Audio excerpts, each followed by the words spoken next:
सुहाना सफर आकाशवाणी के संग। सुहाना सफर आकाशवाणी के संग कार्यक्रम में आपका बहुत बहुत स्वागत है। रमेश कपूर का नमस्कार। दोस्तों, आज इस कार्यक्रम में हमारे मेहमान हैं डॉक्टर हितेंद्र सूरी, जो पेशे से तो एक डॉक्टर हैं, लेकिन समाज के कल्याण के लिए बहुत ही अच्छा सामाजिक कार्य कर रहे हैं। डॉक्टर हितेंद्र सूरी, आपका बहुत बहुत स्वागत है सुहाना सफर आकाशवाणी के संग कार्यक्रम में। Thank you very much. सबसे पहले आपके बचपन से शुरुआत करते हैं, तो आप हमें ये बताएं कि आपका बचपन कहाँ बीता, कैसे बीता? बचपन मेरा सरहिंद में मेनली निकला है, और जो मेरे फादर और ग्रैंडफादर दोनों ही सोशल वर्क में बहुत ज़्यादा इन्वॉल्व थे। मेरे फादर बाय प्रोफेशन एक डॉक्टर हैं, पर वो सोशल सर्विस उनके लिए हमेशा प्रायोरिटी रही, और जो ग्रैंडफादर हैं वो इंडस्ट्रियलिस्ट थे, पर उनके लिए भी हमेशा सोशल वर्क ही प्रायोरिटी थी। जैसे हमारे घर में कोई भी नीडी फैमिली की लड़की है तो उसकी शादी का सारा खर्चा उठा लेना, या कोई भी समाज में कहीं भी ज़रूरत है तो फादर और ग्रैंडफादर हमेशा आगे रहते थे। तो उस माहौल में मैं बड़ा हुआ और बचपन मेरा उसी माहौल में निकला। 10th तक मैंने सरहिंद में पढ़ाई करी, और 10th में भिवानी में चला गया, हरियाणा में, और भिवानी में हॉस्टल में अपनी 10th क्लास मैंने पूरी की। 11th और 12th मैंने DAV कॉलेज चंडीगढ़ से की, और उसके बाद गवर्नमेंट आयुर्वेदिक कॉलेज पटियाला से मैंने अपनी ग्रेजुएशन की, और स्पेशलाइजेशन मैंने जामनगर गुजरात आयुर्वेद यूनिवर्सिटी से की। उसके बाद ट्रेनिंग के लिए मैं इटली चला गया, और वहाँ से मैंने पाइल्स की लाइन में ट्रेनिंग की, और एक नई टेक्नोलॉजी उस समय पूरे नॉर्थ इंडिया में सबसे पहले हमने शुरू की पाइल्स के इलाज के लिए। जी डॉक्टर साहब, जिस तरह से आपने बताया कि आपका बचपन सरहंद में गुजरा, और क्या शुरू से ही आप डॉक्टर ही बनना चाहते थे जैसे आपके फादर डॉक्टर थे? नॉर्मली एक किसी भी बच्चे से जब ये सवाल पूछा जाता है कि आप क्या बनना चाहते हो, तो सबके अलग अलग जवाब होते हैं, पर मेरा हमेशा जवाब एक ही होता था। जब भी कोई पूछता था आप क्या बनना चाहते हो, तो मैं कहता हूँ मैं पापा बनना चाहता हूँ, यानी मैं अपने पापा जैसा बनना चाहता हूँ, और वो भी एक डॉक्टर थे तो मैं भी एक डॉक्टर ही बनना चाहता था हमेशा। जी, आपने बताया कि आपने आयुर्वेदिक कॉलेज पटियाला से अपनी डिग्री हासिल की, उसके बाद आप इटली चले गए, और वहाँ पे जाके आपने स्पेशलाइजेशन है डोपलर टेक्निक आपने वहाँ पे सीखी। तो कहाँ से आपको प्रेरणा मिली कि आपने स्पेशलाइजेशन इसी में करना है, या उसमें क्या मकसद रहा आपका? मेरा शुरू से एम था कि मुझे ऐसा इलाज करना है जिसमें मैं पेशेंट की प्रॉब्लम परमानेंट लेवल पे रिजॉल्व कर पाऊँ, और इस लाइन में मैंने बहुत सारे लोगों के साथ काम किया हुआ था और देखा हुआ था। तो कॉलेज टाइम में ही मैं बहुत लीडिंग डॉक्टर्स के साथ जाके कैंप्स करता था, और वहाँ देखता था कि वो कैसा काम करते हैं। और मेरा शुरू से एम था कि ये जो ट्रीटमेंट है ये टोटली पेनलेस होना चाहिए, पेशेंट को ये भी नहीं पता लगना चाहिए कि मेरा कुछ इलाज हुआ है। तो उसी एम के चलते मैं नई नई टेक्नोलॉजी देखता रहता था। उस समय डॉपलर टेक्निक बिल्कुल नहीं आई थी, ये एक इटालियन टेक्निक थी जो इंडिया में लॉन्च हुई थी। तो जो इटली की कंपनी थी उन्होंने कहा था कि जो इंडिया में सबसे ज़्यादा केस करेगा उसको हम इटली में ट्रेनिंग प्रोवाइड कर देंगे, तो मुझे उसी के अंडर फिर ट्रेनिंग प्रोवाइड हुई थी। जी, तो अब तक आप बहुत से लोगों का इलाज कर चुके हैं और सफलतापूर्वक आपने इलाज किया है। डॉक्टर साहब, जब हम सोशल वर्क की बात करते हैं तो आप किस तरह का सोशल वर्क समाज के लिए कर रहे हैं आजकल? समाज के लिए हर आदमी की जिम्मेदारी है कि वो कुछ ना कुछ ज़रूर करे। तो मेरे एंड पे मुझे हमेशा ये लगता था कि अगर मैं किसी की तकलीफ दूर कर सकता हूँ, उसका दर्द दूर कर सकता हूँ, तो शायद मेरे लिए तो सबसे बड़ी समाज सेवा यही रहेगी। तो इसके लिए पहले हमने बच्चों की एजुकेशन के लिए कि हेल्दी ईटिंग हैबिट्स क्या होती हैं, क्या चीज़ें उनको खानी चाहिए, क्या नहीं खानी चाहिए, इसके लिए हमने एक बहुत मास लेवल पे एक्टिविटी की थी जिसमें 219 स्कूल्स को इन्वॉल्व किया था, और बच्चों को एक हफ्ते के लिए एजुकेट किया था, पहले टीचर्स को फिर बच्चों को। वो गिनीज बुक में रजिस्टर भी हुई थी वो एक्टिविटी। उसके बाद हम लोग टाइम टू टाइम 2011 से हर साल हम एक फ्री कैंप करते हैं जिसमें 100 के करीब मरीजों का ऑपरेशन फ्री किया जाता है। इसमें ऑपरेशन, मेडिसिन, टेस्ट सब कुछ इंक्लूडेड होता है, और सबसे बड़ी बात इसमें यह होती है कि जो केयर का लेवल है वो सेम रहता है, जो एक प्राइवेट पेशेंट का है वही अनपेड पेशेंट का भी रहता है। इसके अलावा हम ना एक रेक्टल कैंसर अवेयरनेस कैंपेन चलाते हैं, क्योंकि बवासीर के इलाज के दौरान मैंने देखा कि मैक्सिमम लोग, अगर किसी को भी टॉयलेट में ब्लीडिंग होती है तो वो ये सोचता है कि शायद ये पाइल्स है, वो अपने आसपास से उसका ट्रीटमेंट करवाना शुरू कर देता है। पर कुछ केसेस में वो कैंसर होता है और वो जानलेवा हो सकता है। तो इसलिए हमने उसके लिए एक रेक्टल कैंसर अवेयरनेस प्रोजेक्ट शुरू किया, जो 2016 में हमने अप्रूव करा के शुरू किया। उसके अंडर अब तक हम 130 के करीब कैंप लगा चुके हैं। जी, जिस तरह से आपने बताया कि आपने 130 के करीब कैंप्स लगाए हैं, तो कैंसर अवेयरनेस के लिए किस तरह से आप लोग जागरूक करते हैं उन कैंप्स में जो पेशेंट्स वहां पे आते हैं? हम लोग ये कैंप रूरल एरियाज में लगाते हैं और रूरल एरिया में जाके पहले 2 दिन कैंपेनिंग करके लोगों को अवेयर किया जाता है कि उनका फ्री चेकअप होगा, फ्री मेडिसिन प्रोवाइड होंगी और उनको चेकअप कराना चाहिए। वो अवेयरनेस क्रिएट करके तीसरे दिन फिर कैंप होता है। उसमें एक अवेयरनेस टॉक भी होती है जनरल हेल्थ के ऊपर, ईटिंग हैबिट्स कैसी होनी चाहिए जी।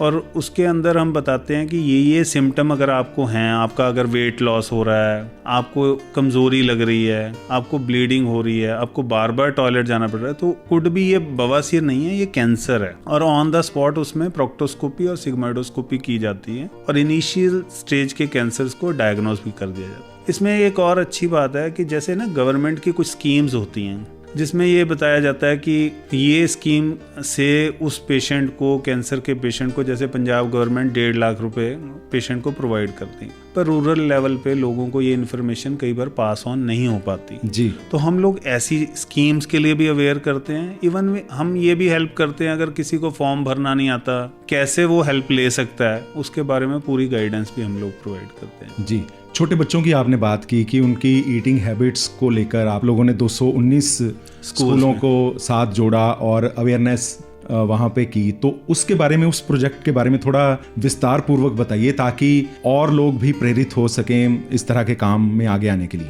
उस प्रोजेक्ट का नाम था ईट फाइबर स्टे हेल्दी।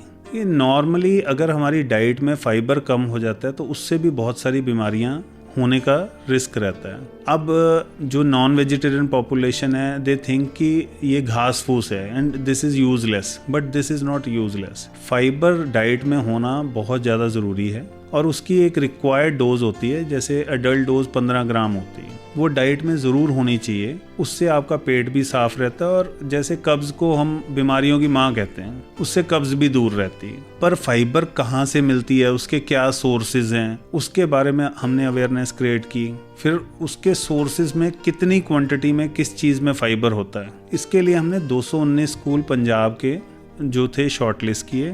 सब स्कूलों में एक एजुकेशनल मटेरियल प्रोवाइड किया जिसमें फाइबर क्या होता है, सॉल्युबल फाइबर क्या है, इनसॉल्युबल क्या है, उसकी डोज क्या है, वो सारा टीचर्स को पहले एजुकेट किया गया।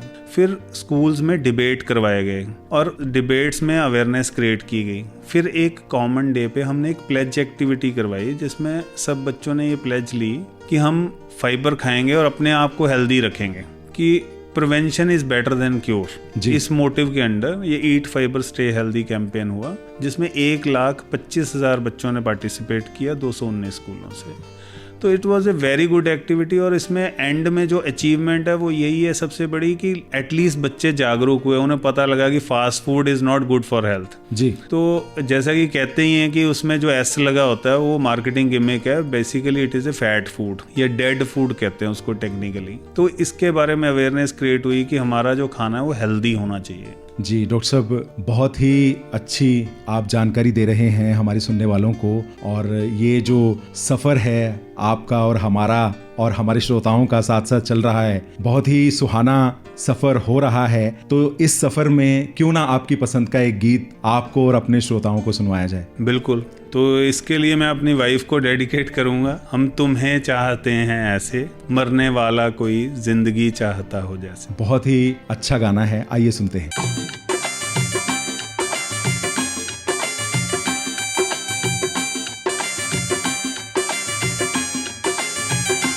हम तुम्हें चाहते हैं ऐसे,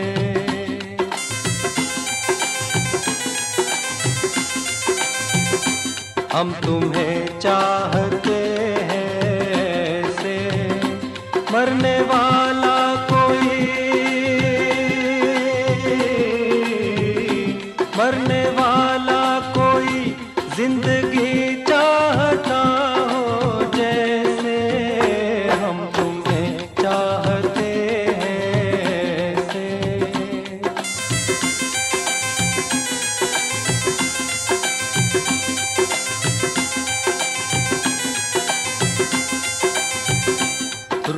जाओ अगर तुम तो क्या हो, रूठ जाओ अगर तुम तो क्या हो। पल में ऐसे लगे, पल में ऐसे लगे जिस्म से जान जैसे जुदा हो। हम तुम्हें चाहते हैं ऐसे, मरने वाला कोई,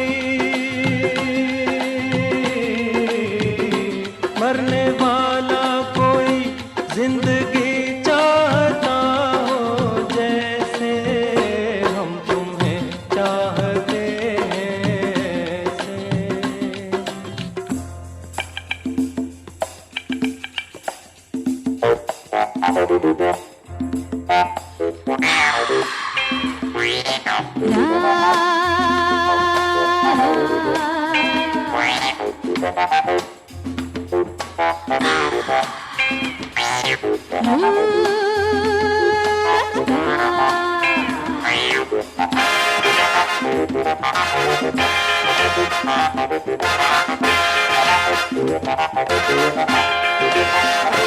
जरा पूछो तो मेरा इरादा,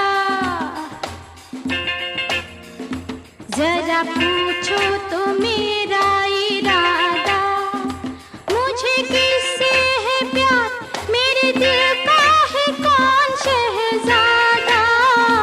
जरा पूछो तो मेरा इरादा।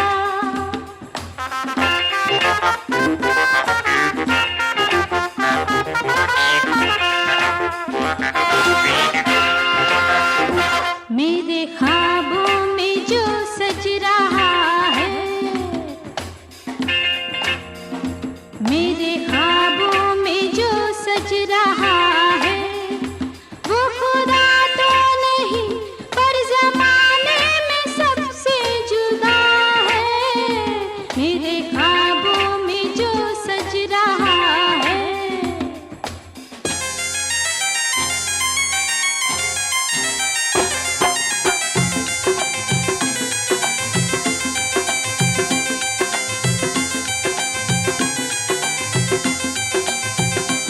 जिंदगी बिन तुम्हारे अधूरी, जिंदगी बिन तुम्हारे अधूरी। तुमको पालूं अगर, तुमको पालूं अगर, हर कमी मेरी हो जाए पूरी। जिंदगी बिन तुम्हारे अधूरी।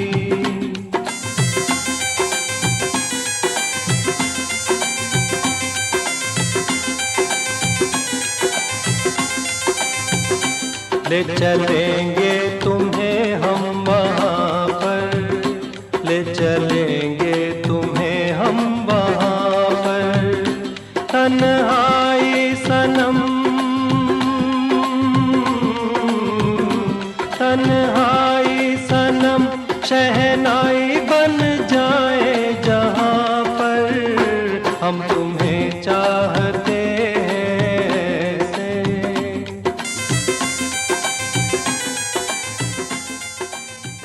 गीत के बाद एक बार फिर से आपका बहुत बहुत स्वागत है। आकाशवाणी चंडीगढ़ से इस समय आप सुन रहे हैं कार्यक्रम सुहाना सफर आकाशवाणी के संग, और आज इस कार्यक्रम में हमारे मेहमान हैं डॉक्टर हितेंद्र सूरी। डॉक्टर हितेंद्र सूरी, हम लोग बात कर रहे थे, आपने ईटिंग हैबिट्स के बारे में, जो 1 लाख से ज़्यादा बच्चों को जोड़ा, 219 स्कूलों को जोड़ा, उसके बारे में आप बता रहे थे। तो डॉक्टर सूरी, आप क्या सोचते हैं कि माँ बाप का क्या रोल रहता है अपने बच्चों को जागरूक करने में, ताकि वो फास्ट फूड या जंक फूड से हटकर जो हमारा पारंपरिक भारतीय खाना है उसको अडॉप्ट करें? माँ बाप का रोल बहुत इम्पॉर्टेंट है, पर आज के सिस्टम में सब लोग इतने ज़्यादा ऑक्यूपाइड हैं कि प्रॉपरली ये अवेयरनेस क्रिएट नहीं हो पाती। तो मुझे लगता है कि ऐसे ही प्रोजेक्ट्स टाइम टू टाइम होने चाहिए जिसमें स्कूल में बच्चों को इतना मोटिवेट किया जाए, उनको इतनी प्रॉपर गाइडेंस मिले, उनको कैलोरी के लिए किस चीज़ में कितनी कैलोरी है, माइक्रोन्यूट्रिएंट्स क्या होते हैं, उसका हमारी बॉडी में क्या फ़ायदा है और किन चीज़ों को खाने से बॉडी में एसिडिक जो pH है वो ज़्यादा बढ़ता है और कैंसर की प्रोबेबिलिटी होती है। क्योंकि किसी को हम कहें कि ये मत खाओ, ये अच्छा तरीका नहीं है, उसको अगर ये गाइड कर दें कि इसको खाने से ये नुकसान होते हैं, तो वो डेफिनेटली एक बेहतर तरीका है। तो अवेयरनेस क्रिएट करना ही आई थिंक बेस्ट वे होगा। जी डॉक्टर साहब, क्योंकि आप पाइल्स ट्रीट करते हैं, स्पेशलाइजेशन आपकी है उसमें, तो आप हमारे सुनने वालों को ये बताएं कि कारण क्या रहते हैं जब किसी व्यक्ति को बवासीर होती है। बवासीर के मुख्य कारण जो सबसे हम इम्पॉर्टेंट समझते हैं वो कब्ज़ है। अब कब्ज़ के होने के लिए भी आगे बहुत सारे कारण हैं। फाइबर का इंटेक है वो कम होना, आपका सीडेंटरी लाइफस्टाइल यानी लैक ऑफ एक्सरसाइज, आपके टॉयलेट एटिकेट्स का प्रॉपर ना होना। जैसे अभी आज के दौर में मैं कहूँगा कि अगर हम यूथ से बात करें तो 100 में से 90 से ज़्यादा बच्चे टॉयलेट में फ़ोन यूज़ करते हैं और सोशल मीडिया देखते रहते हैं। तो उसकी वजह से जो टॉयलेट टाइम 3 से 5 मिनट होना चाहिए वो मैनी केसेस में मोर देन 30 मिनट्स होता है। ये सब वजह रहती हैं जिनकी वजह से बवासीर आज एक बहुत ही कॉमन प्रॉब्लम है। और फास्ट फूड का भी डेफिनेटली इसमें बहुत बड़ा रोल है। लोगों को इजी लगता है कि जस्ट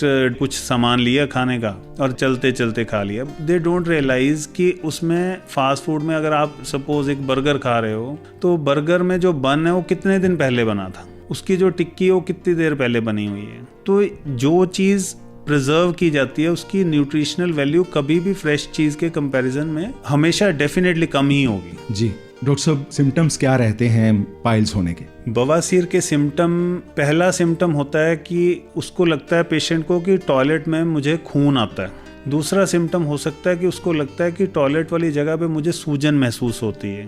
तीसरा उसको लगता है कि मैं स्टूल प्रॉपरली पास नहीं कर पाता, मुझे ऐसा लगता है कि बहुत ज़्यादा टाइम लगता है और उस दौरान उसको फीलिंग आती है जैसे कुछ ऑब्स्ट्रक्शन है। ये नॉर्मल सिम्टम्स रहते हैं इसमें, क्योंकि बवासीर के ना बेसिकली 4 स्टेजेस हैं, फर्स्ट, सेकंड, थर्ड और फोर्थ। फर्स्ट और सेकंड स्टेज में तो सिर्फ ब्लीडिंग होती है बाय ड्रॉप्स। थर्ड स्टेज में मांस बाहर आना शुरू हो जाता है और फोर्थ स्टेज में मांस पूरा बाहर आ जाता है जिसको आपको पुश करना पड़ता है। तो डेफिनेटली इससे एक आइडिया लग जाता है कि मुझे ये प्रॉब्लम है। जी, तो आप क्या समझते हैं कि कौन सी वो स्थिति होती है जब डॉक्टर के पास उस मरीज को चले जाना चाहिए? देखिए, इन माय ओपिनियन आपको अगर टॉयलेट में ब्लड आ रहा है तो आपको इनिशियल स्टेज में ही चेकअप ज़रूर कराना चाहिए, क्योंकि आप उसको बवासीर समझ रहे हैं पर हो सकता है कि वो कैंसर हो और नज़रअंदाज करने से बीमारी अगली स्टेज में चली जाए और लाइफ थ्रेटनिंग हो जाए। तो इसलिए इट्स वेरी इंपॉर्टेंट कि इनिशियल स्टेज में ही चेकअप कराना चाहिए। हाँ, पर फर्स्ट और सेकेंड स्टेज में कोई भी ऑपरेशन वगैरह करवाने की कोई ज़रूरत नहीं होती। दवाइयों से और परहेज से ही आदमी बिल्कुल ठीक हो जाता है। जी डॉक्टर साहब, क्योंकि आपको बहुत से अवार्ड से सम्मानित भी किया जा चुका है, तो अब तक आपको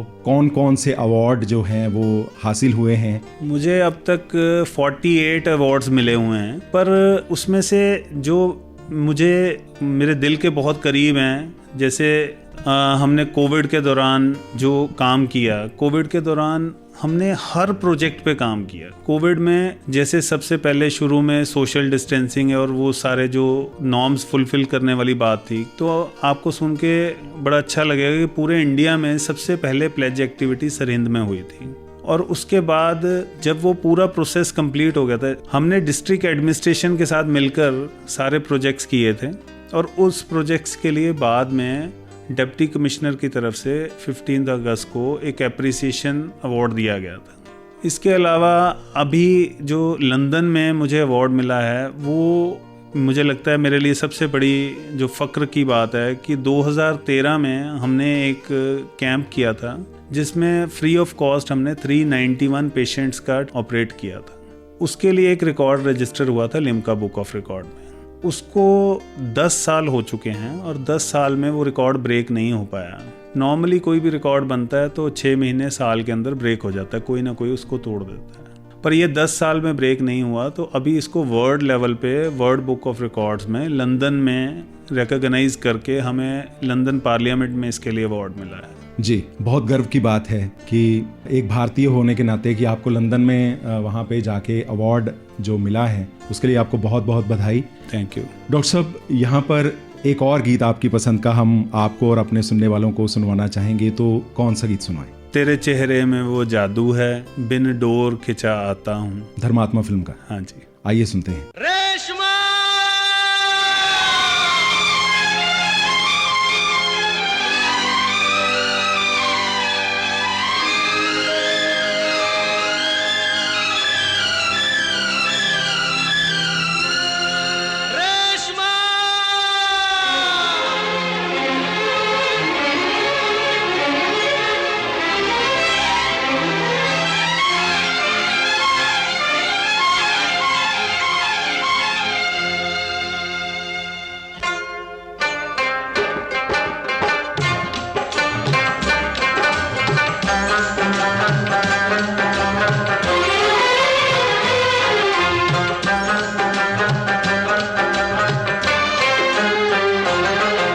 तेरे चेहरे में वो जादू है,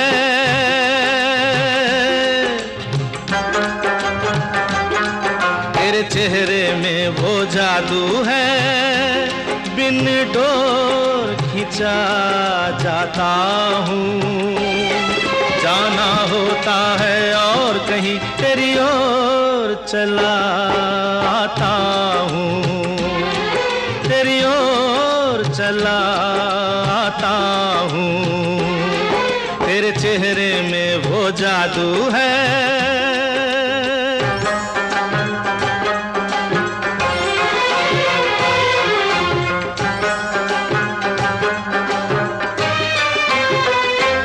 तेरी हीरे जैसी आंखें, आंखों में है लाखों बातें, बातों में रस की बरसातें, मुझ में प्यार की प्यास जगाए।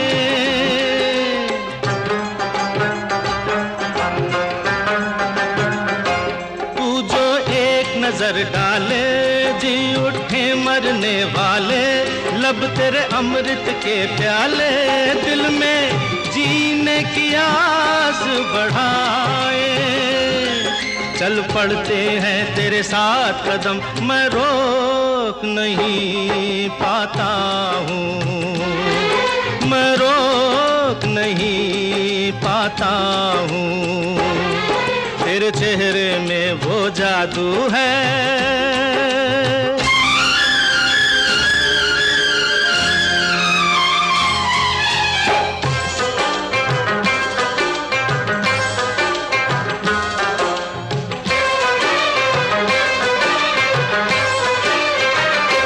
जब से तुझको देखा है, देख के खुदा को माना है, मान के दिल ये कहता है, मेरी खुशियों का तू है खजाना।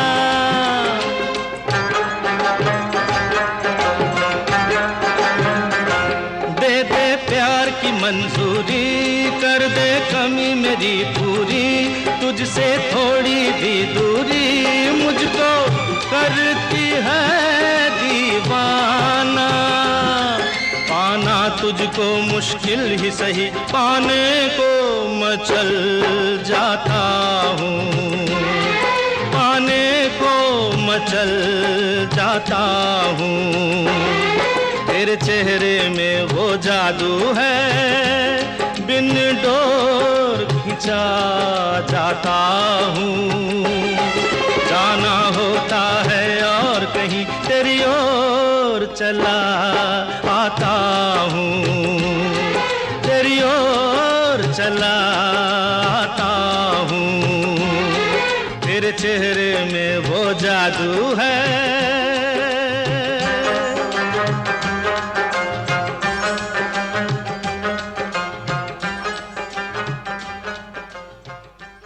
गीत के बाद एक बार फिर से आपका बहुत बहुत स्वागत है। आकाशवाणी चंडीगढ़ से आप सुन रहे हैं कार्यक्रम सुहाना सफर आकाशवाणी के संग, और आज इस कार्यक्रम में हमारे मेहमान हैं डॉक्टर हितेंद्र सूरी। डॉक्टर साहब, क्योंकि आप डॉक्टर होने के साथ साथ सामाजिक कार्य में जुटे हुए हैं, समाज के लिए बहुत अच्छा काम कर रहे हैं, तो इन दिनों में खास तौर पर आपने कोई नया प्रोजेक्ट शुरू किया हो जो समाज के कल्याण के लिए बहुत ही अच्छा साबित हो रहा हो? अभी रिसेंटली हमने 7 जनवरी को ही एक कुड़ियों की लोड़ी करके एक एक्टिविटी की है अपने हॉस्पिटल की तरफ से ही। उसमें जितनी लड़कियां पैदा हुई थी अभी पिछले साल में, उस सब के पेरेंट्स को, उनको विद फैमिली इनवाइट किया और वहाँ पे उनके हाथ से लोहड़ी का प्रोग्राम शुरू करवाया और उन सबको ऑनर भी किया।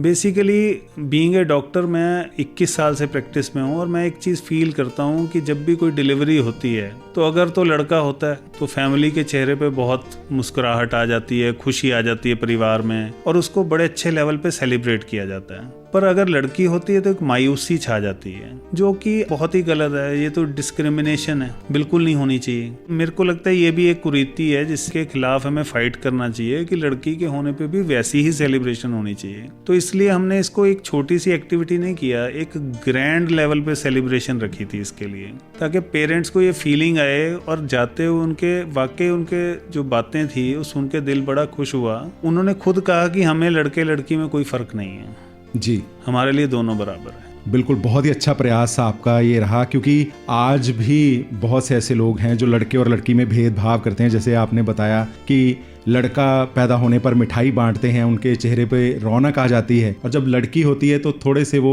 मायूस होते हैं। ऐसा होना नहीं चाहिए और इसी को लेकर कहीं ना कहीं आपके दिमाग में ये बात चल रही होगी और आपने लड़कियों की लोहड़ी मनाई है। बहुत ही अच्छा एक प्रयास है लोगों को प्रेरित करने के लिए और दिखाने के लिए कि लड़के और लड़की में कोई भेदभाव नहीं है। क्योंकि आज लड़कियां चाहे राजनीति हो, खेल का मैदान हो, खतरे का मैदान हो, सब जगह आगे हैं। हमारी राष्ट्रपति महिला हैं और आप देखिए फाइटर जेट तक आज लड़कियां चला रही हैं। तो फिर क्यों ऐसा सोचना? बिल्कुल, बहुत ही अच्छी आपकी सोच। डॉक्टर साहब, आप डॉक्टर भी हैं और समाज सेवक भी हैं, तो दोनों में आप किसे ज्यादा अपने दिल के करीब मानते हैं, एक डॉक्टर को या समाज सेवक? दोनों अपनी अपनी जगह बहुत इंपॉर्टेंट हैं। देखिए, डॉक्टर के फील्ड में मैं हमेशा सोचता हूँ कि इससे अच्छा कोई फील्ड नहीं है। आपको दिन रात दुआएं मिलती हैं। जब आप किसी का दुख दूर करते हो तो आपको वो इतनी दुआएं देके जाता है कि जो किसी भी प्रोफेशन में मुझे नहीं लगता कि मिलती हैं।